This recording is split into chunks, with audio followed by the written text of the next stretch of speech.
નમસ્કાર દર્શક મિત્રો, તહેલકા ન્યૂઝમાં હું મેઘા અગ્રવાલ આપનું હાર્દિક સ્વાગત કરું છું. આપ જોઈ રહ્યા છો તહેલકા ન્યૂઝ અને જોઈએ આજના વિગતવાર સમાચાર.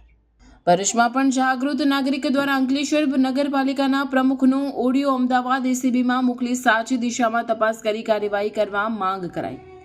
અંકલેશ્વર નગરપાલિકા મહિલા પ્રમુખ અને તેના પતિ સફાઈ કોન્ટ્રાક્ટર પાસે પૈસાની માંગણી કરતા હોવાના વિવાદનો ઓડિયો મુદ્દે ચીફ ઓફિસરે સુરત નગર કમિશનરને રિપોર્ટ કર્યો તો ભરૂચના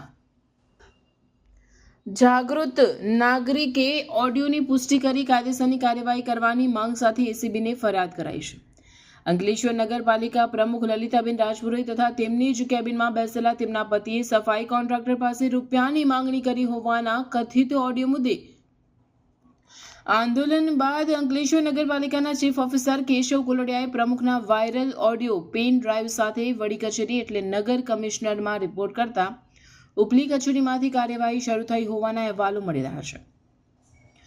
ભરૂચના જાગૃત નાગરિક મનોજ જગદીશચંદ્ર ખંભાતાએ પણ નગરપાલિકાના પ્રમુખના વાયરલ ઓડિયોની વિડીયો સીડી સાથે અમદાવાદ એસીબીમાં ફરિયાદ કરાઈ છે અને ઓડિયોમાં સાચી વાત શું છે, દંડ અંગે વાત કરાઈ છે કે પછી લાંચની રકમની વાત કરાઈ છે તેની પુષ્ટિ કરી સાચી દિશામાં તપાસ કરી ગુનો દાખલ કરવાની માંગ કરી છે. જોકે આ મામલે કોન્ટ્રાક્ટર સાચો કે નગરપાલિકાના પ્રમુખોને ઓડિયો કટિંગ કરીને કે એડિટિંગ કરીને વાયરલ કરાયો છે અને ઓડિયો કરનારે કયા હેતુથી ઓડિયો કર્યો છે તે તમામ મુદ્દાને પણ આવરી લેવાશે.